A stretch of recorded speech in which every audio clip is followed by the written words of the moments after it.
e paz, irmãos. Então, meu nome é Adriana, eu e Mamudo somos missionários na Guiné-Bissau, na região da África. Em nome da Junta de Missões Mundiais, nós queremos agradecer à igreja pelo convite, pelas orações e também pelo investimento para a obra de missões mundiais. A nossa bandeira é aquela ali, da Guiné-Bissau. É um país que nós vamos falar um pouquinho para os irmãos, para que os irmãos possam continuar orando, investindo na obra missionária. Parabéns a essa igreja pela campanha, por estar investindo em missões. Nós louvamos a Deus pela vida da igreja, da liderança, do pastor. E muito obrigada por nos receber aqui. E que Deus abençoe a vida dos irmãos. Eu acho que está funcionando aqui. Graça e paz, igreja. O meu nome é Mamudo, é um nome estrangeiro, porque eu não sou brasileiro, tá bom, pessoal? Eu acho que o sotaque já me entregou. Enfim, eu sou de Guiné-Bissau, mais na frente a Adriana vai compartilhar com os irmãos um pouquinho sobre o meu país e o trabalho missionário que Deus tem desenvolvido lá, tá bom? Vamos dividir esse momento em 4 partes, tá bom? Inicialmente vamos ter uma reflexão sobre a palavra de Deus. E para frente vamos compartilhar o que Deus tem feito no mundo, através de um resumo, de Junta de Missões Mundiais. E em seguida vamos falar um pouquinho sobre Guiné-Bissau e sobre projeto de missão lá em Guiné-Bissau, tá bom? Um pouquinho sobre nós, a Adriana já falou, pode passar, irmão? Nós somos médicos de formação. Estamos aqui em São Paulo temporariamente fazendo uma residência médica, que é uma especialização para melhor podermos estar preparados para voltar para o campo e continuar trabalhando nos projetos. Pode continuar. Enquanto a gente está aqui nessa residência, que é muito puxado, graças a Deus a gente conseguiu passar uma prova pela Faculdade de Medicina da USP. A gente está no HC, que é o Hospital das Clínicas. São 60 horas por semana e é um desafio grande. Mas Deus, na sua misericórdia, tem nos dado bastante privilégio de continuar ativos na missão. A gente consegue participar junto da nossa igreja, que é Vila Mariana, participando de ações de missões lá na igreja, participando de fundação também, que a gente ajuda a dar aulas de liderança para adolescentes. Também damos aulas de estudo bíblico financeiro pela Universidade da UDF. Além disso, a gente ajuda também com adolescentes da igreja no Ministério com Adolescentes. Então, a gente consegue participar dessas atividades na igreja, participando ativamente de missão, apesar de tempo bem limitado. E isso é pela graça de Deus, não pela nossa força. Eu estou compartilhando isso com irmãos porque muitas das vezes a gente coloca barreiras, a gente mesmo coloca limitações para não participar da obra de Deus, não para nos vangloriar. Hoje eu vou compartilhar com os irmãos um pouquinho sobre Romanos, para podermos refletir junto na palavra de Deus. Antes disso, eu convido todos a abaixarem a cabeça. Vamos fazer uma oração entregando esse tempo na mão de Deus. Querido Deus e Pai, o soberano, aquele que estabeleceu os céus e a terra e que tudo que há neles, Pai. O Senhor é muito misericordioso, porque nós somos pecadores e o Senhor nos amou quando ainda éramos pecadores, a ponto de sacrificar o seu Filho para que tenhamos vida eterna, Pai. Que amor! Por isso nós somos muito gratos por tudo que o Senhor tem feito. Pai, queremos entregar esse momento nas tuas mãos, todas as ações desse culto, que possa subir ao teu Senhor como um aroma agradável. Pai, aceita os nossos louvores, as nossas adorações. Querido Deus, queremos que o Senhor abençoe cada família representada nessa igreja, Pai. Muito obrigado por esse privilégio de estarmos reunidos aqui para louvar, engrandecer e exaltar seu santo nome. Obrigado, Pai, porque muitas pessoas não estão aqui e nós estamos aqui. Escolhemos estar aqui graças ao seu Santo Espírito que habita em nós. Pai, eu peço que o Senhor abençoe esse culto, que seja maravilhoso, que possamos realmente agradar o seu coração, Pai. Não permita que nada em nós, nada em mim, nem mesmo os meus estudos, venha atrapalhar a boa exposição da sua palavra. Que tão somente o seu Santo Espírito seja a minha guia agora, nesse momento. Pai, eu sei que para que isso seja possível, eu preciso ser apenas instrumento nas suas mãos. Então me usa, Pai, para a honra e glória do seu santo nome. Essa é a nossa oração, em nome de Jesus. Amém. Muito bom, irmãos. Eu quero que você tente imaginar um cenário, tá? Uma pessoa doente, que entende que está doente, conhece a sua fragilidade, conhece a sua fraqueza, o quão debilitado essa pessoa está. Mas a pessoa não sabe que existe um tratamento. A pessoa está definhando com a vida, dependendo das pessoas, percebendo que cada vez está mais morto que vivo, mas não sabe que existe um tratamento. E muito mais que isso, existe um especialista à disposição para cuidar, para caminhar junto, para restaurar, para dar dignidade, para dar vida a essa pessoa. O problema é que a pessoa não sabe que existe tratamento, nem que existe um especialista à disposição.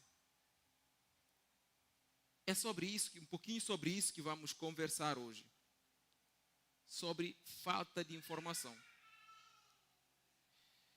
Se a gente olhar para o livro de Romanos, capítulo 10, Paulo, ele começa a lamentar sobre os seus conterrâneos judeus. Ele lamenta profundamente, é um sentimento de tristeza por causa da incredulidade desses irmãos. Tinha um problema nessa igreja que tinha judeus e tinha também gentios, que eles não acreditavam que a graça de Deus apenas basta. Eles ainda acreditavam que precisavam do esforço humano para alcançar a glória de Deus.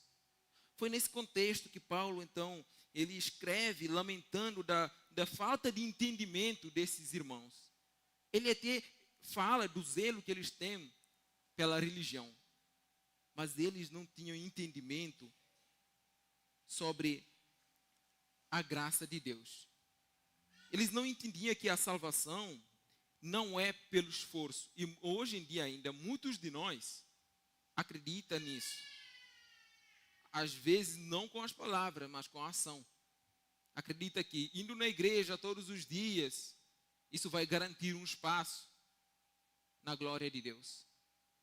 Participando da ação missionária, isso vai garantir um espaço na glória de Deus. Não, irmãos, a salvação é pela graça. A gente faz porque somos transformados. Quando nós somos transformados pelo Espírito Santo, a gente tem prazer em participar do que Deus está fazendo. Participar das coisas de Deus. A única coisa que precisa é só confessar. Confessar com a sua boca e crer no seu coração. Que Jesus Cristo é o Senhor e que foi ressuscitado. É a única coisa que precisamos para ser salvo. E Paulo estava ali tentando convencer os seus irmãos judeus, porque ele realmente amava-os.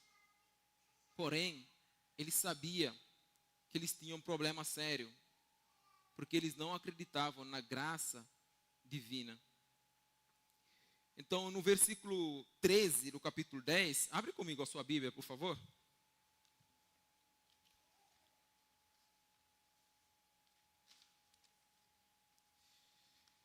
Encontramos o seguinte, Romanos 10, 13, eu vou ler de 13 a 15, tá?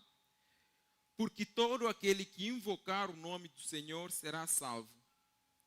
Como, pois, invocarão aquele em quem não creram? E como crerão naquele de quem não ouviram falar? E como ouvirão se não houver quem pregue?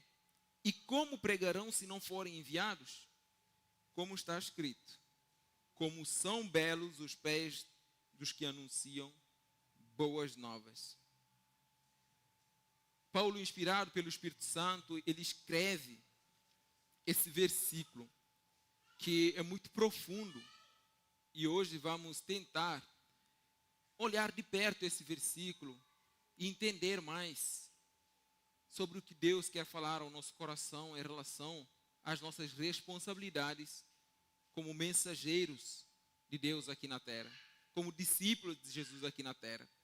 Se olharmos atentamente para o versículo 13, vamos entender que o apóstolo Paulo ele começa citando Joel 2:32. É uma citação direta, tá, de Joel. Porque ele estava referindo aos irmãos judeus. E judeus, eles dão muito valor ao Antigo Testamento. E eles conhecem muito bem o Antigo Testamento. Então ele faz questão de citar para mostrar que a salvação pela graça não é uma coisa nova. Não é do Novo Testamento. Já tem uma profecia sobre isso. Então ele fala para os irmãos, os seus irmãos judeus, todo aquele que invocar o nome do Senhor será salvo. Só que tem um porém aqui nessa questão de invocar o nome do Senhor.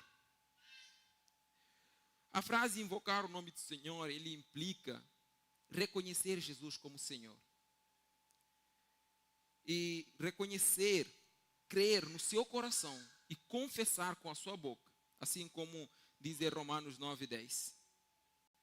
Esta invocação não é repetir palavras, tá? Não é uma repetição de palavras, é uma coisa profunda, é uma crença no seu coração de que realmente você é um pecador e que foi salvo graças ao sacrifício de Jesus Cristo na cruz de Calvário. É a primeira coisa que precisamos reconhecer, que nós somos pecadores. Porque quando você entende a sua natureza pecaminosa, você consegue ver o quão grandioso é o sacrifício de Jesus Cristo. Então, irmãos, nós precisamos reconhecer a soberania de Jesus Cristo e reconhecer a grandeza do seu sacrifício. No versículo 14, versículo que eu gosto muito, continua o seguinte. Paulo, então, ele decide apresentar uma progressão lógica de como o evangelho chega à fé em Cristo Jesus. Ele, então, mostra 3 pontos importantes. A pregação, ouvir e a fé. Paulo, então, fala assim: como, pois, invocarão aquele em quem não creram? E como crerão naquele de quem não ouviram falar? E como ouvirão se não houver quem pregue? E como pregarão se não forem enviados? Paulo está tentando dizer aqui que para invocar o nome do Senhor, isso pressupõe a fé. E a fé pressupõe o ouvir. E o ouvir pressupõe a pregação. 2 coisas podemos tirar disso. Primeira coisa, que a iniciativa é de Deus. Mas também temos a nossa responsabilidade como homens, como discípulos de Jesus Cristo, de fazer a nossa parte para que a obra missionária de Deus possa crescer. Deus, na sua graça, Ele já nos deu a salvação. Ele nos deu a salvação. Mas também Ele escolheu um instrumento para isso, para levar essa salvação para outras pessoas. Somos nós, o instrumento que Deus decidiu pela sua graça, podia ser os anjos, mas Ele nos escolheu. Isso é um privilégio enorme de saber que Deus, na sua grandeza, Ele olhou para nós com misericórdia. E mais que isso, Ele ainda nos deu o privilégio de participar do que Ele está fazendo. Então, nós precisamos ter um coração grato por isso. Uma coisa interessante que eu gosto muito de mencionar é Mateus 28, de 19 a 20. Mateus é uma passagem bem conhecida, que a gente fala de grande comissão. Mateus 28, 19 e 20 está o seguinte: portanto, vão e façam discípulos de todas as nações, batizando-os em nome do Pai e do Filho e do Espírito Santo, ensinando-os a obedecer a tudo o que eu lhes ordenei, e eu estarei sempre com vocês até o fim dos tempos. Este versículo, ele reforça a nossa responsabilidade de ir. Não sei se você percebeu, aqui não tem nenhuma citação de pastor, nenhuma citação de missionário. É para discípulos de Jesus Cristo. E você, como discípulo de Jesus Cristo, você já recebeu uma ordem de pregar o Evangelho de Cristo para todas as nações, todos que ainda não conhecem a palavra de Deus. Então é uma responsabilidade grande, mas também é um privilégio que nós temos de participar do que Deus está fazendo. Aí, continuando um pouquinho mais na frente, no versículo 15, fala o seguinte: e como pregarão, se não forem enviados? Como está escrito: quão formosos são os pés dos que anunciam coisas boas. Isso mostra a importância, a beleza da palavra. Não está elogiando os missionários, mas está elogiando as pessoas que levam a palavra de Deus. O quão maravilhoso é isso, ser um mensageiro de Deus aqui no mundo.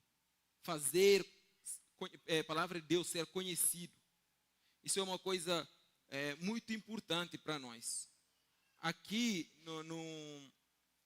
nessa passagem, uma coisa que eu gosto de destacar é que essa passagem também é uma citação de Isaías. Aqui, Paulo, mais uma vez, faz questão de citar Isaías, porque ele estava referindo os judeus que tinham conhecimento do Antigo Testamento.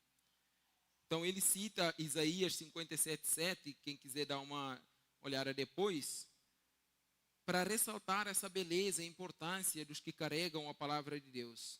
Em João 20, 21, uma coisa interessante que podemos encontrar, Jesus falando assim. Novamente Jesus disse: paz seja com vocês, como o Pai me enviou, assim eu os envio. Ou seja, nós já fomos enviados. O que acontece muitas das vezes é que nós crentes esperamos por um chamado especial para que possamos participar de alguma atividade da igreja, ou então participar do que Deus está fazendo. Nós não entendemos que já fomos enviados. Para qual segmento da humanidade vamos é questão secundária. Para isso você precisa, primeiro, mostrar disponível para Deus poder te usar. Em Salmos 37, 27, um versículo que a gente gosta, que fala assim que Deus ele direciona passo de uma pessoa quando a conduta dessa pessoa lhe agrada. Então, primeiro você precisa ver a sua vida, entregar a sua vida na mão de Deus, mostrar o que você está disponível para ser usado. Aí sim, Deus vai te usar. Talvez tem pessoas que falam, não, mas isso é coisa de jovem, eu já sou muito maduro para isso. Não esqueça que em Salmos 93, 14, Deus fala que ainda na velhice darão frutos. Então não importa a sua idade. A única coisa que importa é você se tornar disponível para ser usado. Você mostrar a disposição para ser usado. Vamos trazer algumas aplicações práticas sobre o que acabamos de ouvir. A primeira aplicação é reconhecer que a salvação é um dom gratuito de Deus, recebido pela fé em Jesus Cristo e não por obras ou méritos. Isso eu quero dizer que você só precisa crer. Agora, eu creio em Deus. Muita gente fala isso. Eu já conheço muita gente que se apresenta como crente, que fala que crê em Deus. Mas como a gente realmente consegue identificar pessoas que creem em Deus? É pela obediência. Não existe outra forma. É pela obediência da palavra de Deus. Abra comigo a sua Bíblia em João 14, 12.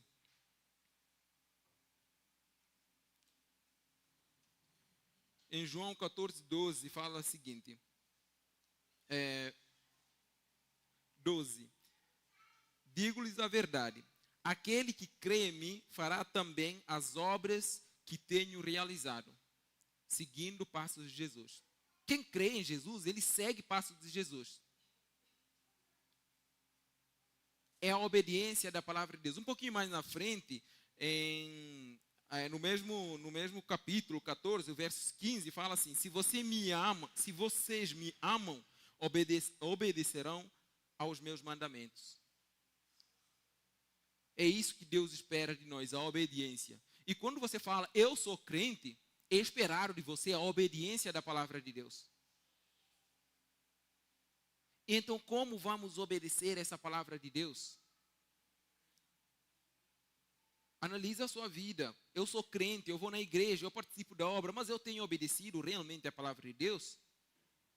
E em relação à missão? Em relação à missão que a gente está conversando aqui, o quanto realmente temos obedecido a palavra de Deus, de pregar o evangelho para todas as nações. Segunda aplicação prática que eu quero compartilhar com vocês aqui é sobre o evangelizar, compartilhar o evangelho para as pessoas que ainda não tiveram o privilégio de ouvir.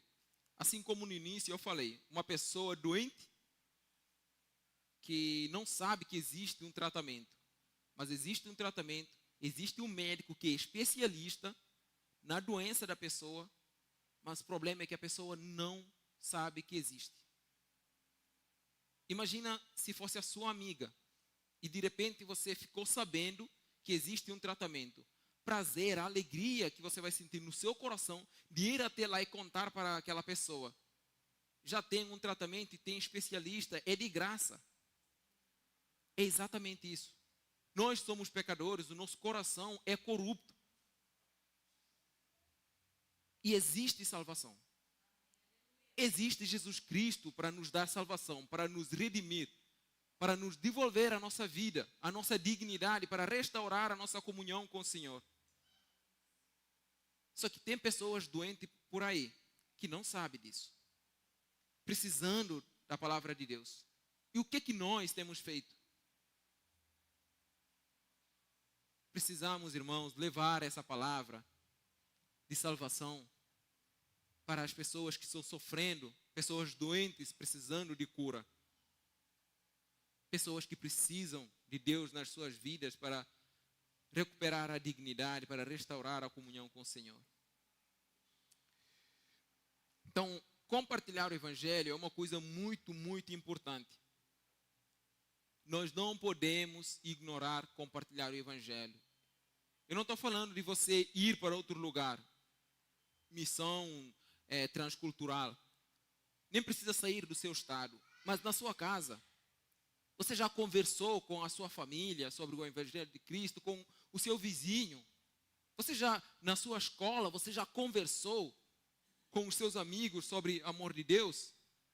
Muitos de nós são crentes secretos. Quando a gente está num ambiente que não é da igreja, ou num ambiente onde não tem crentes, ninguém consegue nos identificar. Só que a palavra de Deus fala que é para nós sermos luzes. Às vezes nós escondemos porque queremos parecer com o mundo. Devia ser o contrário, precisamos diferenciar do mundo. Nós precisamos ser a luz nas trevas, na escuridão. Pessoa que vai despertar as pessoas. Que vai ajudar a palavra de Deus a chegar nessas pessoas para resgatá-los do pecado. E a última aplicação é participar da missão. Podemos participar da missão de 3 formas. Podemos participar indo. Nem todo mundo consegue. Mas também podemos participar orando. Existem mulheres que ficam de joelhos orando pelos missionários. E não é aquela oração de Deus abençoe os missionários. Amém. é oração de verdade. Que se colocam de joelho para orar, para que Deus abençoe os missionários. Porque campo é difícil. Mas tem pessoas ouvindo a palavra e tem Satanás tentando atrapalhar essa palavra. Precisa de muita oração para que a palavra de Deus possa cair no solo fértil e poder então dar fruto. E nós precisamos estar orando por isso, orando pelas pessoas que estão no campo, pelas batalhas, perigos. E outra forma de participar é investindo na missão. Nós podemos também honrar a Deus com os recursos que Ele tem nos colocado sob a nossa responsabilidade. A palavra de Deus fala que Ele é dono da prata e do ouro. Tudo o que temos pertence ao Senhor. Nós somos apenas administradores, ou então mordomos, e precisamos ser mordomos fiéis. Administrar recurso que Deus coloca nas nossas mãos, com sabedoria. Uma vez, Charles Spurgeon falou uma frase que gerou muita confusão. Falou assim que todo cristão, todo crente é ou um missionário ou um impostor. Ideia não é que você precisa ir, mas você precisa ter um coração missionário. Senão você é um impostor. Você precisa entender que você precisa participar do que Deus está fazendo. Seja na sua igreja, na sua vizinhança, na sua escola, na sua faculdade, no seu trabalho, você precisa ser um missionário. Ter um espírito missionário, pregar o Evangelho de Deus, para que todos possam conhecer a palavra de Deus. Então eu vou concluir dizendo isso. Todos os cristãos, todos nós temos a responsabilidade de contribuir continuamente na pregação e no crescimento do reino, seja orando, seja evangelizando e seja investindo. Que Deus abençoe. Agora vamos baixar a cabeça. Querido Deus e Pai Todo-Poderoso, o Senhor conhece o nosso coração. O Senhor é o dono do nosso coração. Por isso queremos pedir ao Pai, faça uma virada na nossa vida. Nos ajude, Pai, a ter ânimo com as coisas relacionadas ao Senhor. Nos ajude, Pai, a ter prazer em vir na sua casa, prazer em participar do que o Senhor está fazendo. Nos ajude, Pai, nos dê força, nos dê sabedoria para pregar a sua palavra, ó Pai. Nos ajude. Pai, que tudo que ouvimos aqui possa ser verdade na nossa vida. Que possamos, ó Pai, fazer a sua palavra chegar a todos os nossos familiares, todos os nossos vizinhos, todos os nossos amigos, ó Pai. Que o Senhor nos torne um missionário onde quer que o Senhor nos coloque. Use-nos, Pai. Estamos aqui, estamos à disposição. Use-nos, Pai. Em nome de Jesus que oramos. Amém.